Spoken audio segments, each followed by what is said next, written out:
Benvenuti, oggi è lunedì 17 febbraio 2025.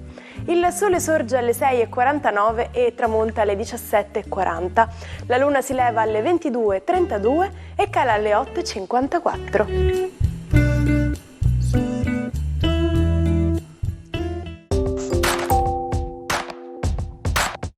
Oggi la Chiesa celebra Sant'Alessio. Il nome Alessio deriva dal greco e significa colui che protegge. Il 17 febbraio si celebra la festa nazionale del gatto. Ogni parte del mondo festeggia il gatto in un giorno diverso dell'anno. In Italia la ricorrenza nasce da un'idea della giornalista di Tutto Gatto, Claudia Angeletti, la quale propose ai lettori e alle lettrici di scegliere un giorno per festeggiare i gatti. Vinse la proposta del 17 febbraio per rompere la tradizione scaramantica che considera il 17 un numero sfortunato e ricondurlo a un senso positivo, come la credenza che i gatti abbiano molteplici vite. Una vita per 7 volte per l'esattezza. Per legge una colonia felina è costituita anche da soli 2 gatti, va tutelata e curata e non può essere spostata. Questo felino rappresenta un elemento culturale particolarmente interessante. Basti pensare alla colonia felina di Torre Argentina a Roma, che vive tra antichi templi romani, creando un singolare connubio tra storia antica e tutela degli animali. Oggi festeggiamo Michael Jordan, il mito del basket che spegne 62 candeline. Jordan è stato eletto il più grande atleta nordamericano del XX secolo. Ha vinto 6 titoli NBA con i Chicago Bulls e 2 medaglie d'oro olimpiche con gli Stati Uniti. Ha anche creato una linea di scarpe da pallacanestro, le Air Jordan, che sono diventate un'icona dello sport e della moda. È anche un imprenditore di successo che ha investito in vari settori, tra cui il baseball e il cinema. Il secondo è Ed Sheeran, il cantautore inglese che oggi compie 34 anni. È uno degli artisti più famosi e apprezzati, ha pubblicato 4 album, tutti di grande successo commerciale e critico. Ha venduto oltre 150 milioni di dischi in tutto il mondo e ha vinto numerosi premi, tra cui 4 Grammy Awards. Ha collaborato con artisti come Taylor Swift, Justin Bieber e Beyoncé. Ha anche partecipato a film e serie TV come Il Trono di Spade e I Simpson. È noto per il suo stile musicale eclettico e originale che mescola pop, folk, rock e rap. Oggi è il compleanno di Marc Márquez, il pilota di MotoGP che compie 32 anni. Márquez è considerato l'erede di Valentino Rossi per il suo stile di guida spettacolare e aggressivo. Ha vinto 8 titoli mondiali, 6 dei quali in MotoGP. Ha anche avuto molti infortuni che lo hanno messo in difficoltà negli ultimi anni. Nel 2020 si ruppe il braccio a Jerez e dovette subire 4 operazioni. Nel 2022 lasciò la Honda, la sua squadra storica. L'accordo annunciato con la Ducati lo vedrà al fianco di Francesco Bagnaia fino al 2026. Il 17 febbraio del 1992 a Milano il socialista Mario Chiesa, presidente del Pio Albergo Trivulzio, viene colto sul fatto mentre intasca una mazzetta di 7 milioni da un'impresa di pulizia monzese in cambio della concessione di un appalto. È il primo atto di Tangentopoli, l'inchiesta terremoto nota anche come Mani Pulite, che metterà a soqquadro la politica italiana. Ma è possibile il teletrasporto? La risposta è alquanto intrigante e dipende da cosa si intende per teletrasporto. Se ci riferiamo al processo di trasporto istantaneo di materia attraverso lo spazio da un luogo all'altro, allora mi dispiace ma non è ancora possibile. Tuttavia, nel mondo quantistico esiste qualcosa che si avvicina davvero parecchio e si tratta dell'entanglement quantistico, cioè quel fenomeno per cui 2 particelle, come gli elettroni, se sono state a contatto rimangono correlate tra loro anche a 1200 km di distanza. Questa è la distanza per cui è stato riportato che un intervento su una particella modifica istantaneamente anche l'altra, come se potessero quasi comunicare tra loro. Questo in linea teorica può avvenire per distanze infinite. Buongiorno e buon inizio settimana ai 12. È una raffinata luna in bilancia quella che inaugura la settimana, ma con un po' di alterco con la quadratura Marte in Cancro. Cosa succede nello zodiaco?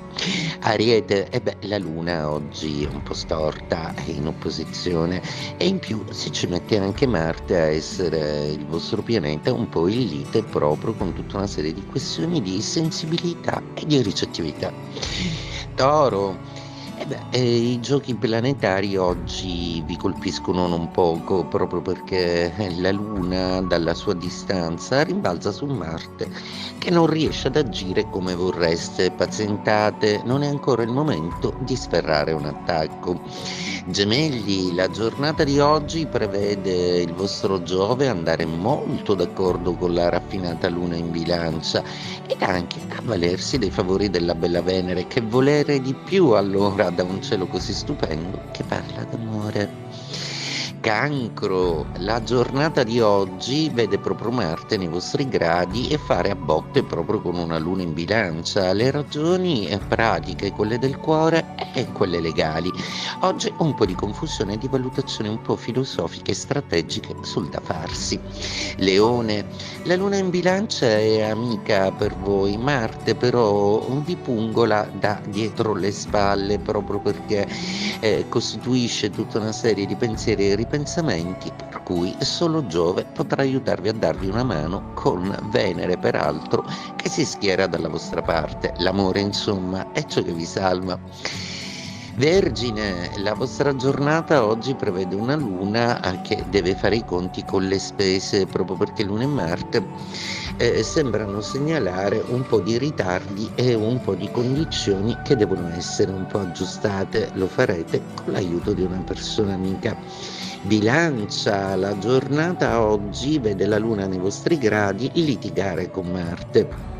Mentre voi tentate con Giove di aggiustare un po' tutto, Marte invece crea ancora problemi, c'è qualcosa da affrontare. Non siate pessimisti, anzi, dovrebbe andare abbastanza bene. Scorpione, la giornata oggi è una giornata un po' pensierosa. Marte e la Luna, tra l'altro, sembrano darvi delle vibrazioni un po' sospettose, come se qualcosa non andasse per il verso giusto. Il vostro intuito in genere è infallibile, ma oggi forse state proiettando un po' troppo malessere su qualcuno o qualcosa. Sagittario, giornata oggi molto interessante e forse qualche amico avrà bisogno di voi o vi chiederà soccorso. La bella Venere ancora intrigano vi fa vincere in amore e Giove vi suggerisce un viaggio. Capricorno, una giornata oggi che vede la quadratura della Luna e l'opposizione di Marte combinarsi insieme. Come se non bastasse, anche Venere storce il naso. Oggi potreste non sentirvi proprio capiti o ascoltati come vorreste. Tentate di dare spazio alle ragioni del partner. Acquario, stupendo trigono della Luna in bilancia. Marte non vi tocca e intanto voi vi godete Plutone e la sua creatività è l'ultimo giorno dell'energia solare dentro i vostri gradi. Pesci, giornata oggi che vede un Mercurio iperattivo, è l'unico che riesce a dialogare con il Sole e un Saturno che sembra suggerire delle importanti novità. È solo una questione di tempo e d'attesa e vedrete che comunque ancora una volta riuscirete a trionfare.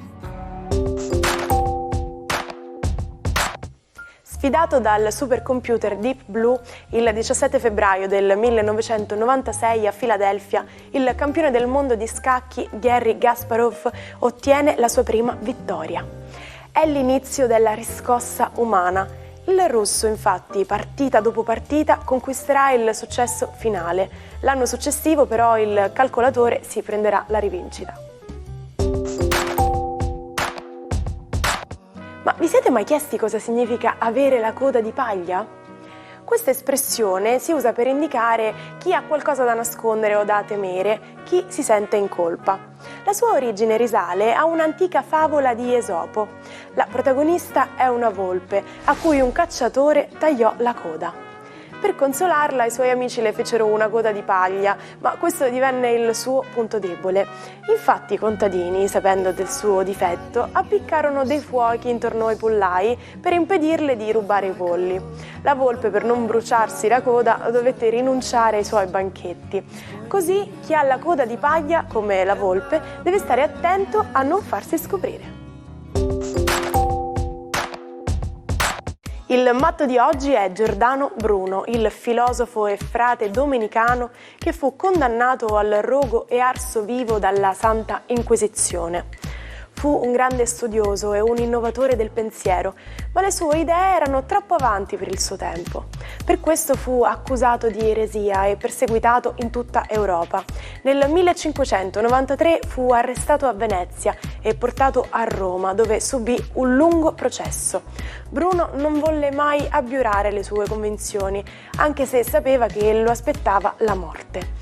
Forse credeva nella magia e nelle arti occulte, forse era solo fedele alla sua ricerca. Bruno morì sul rogo il 17 febbraio 1600, ma la sua eredità filosofica è ancora viva e attuale.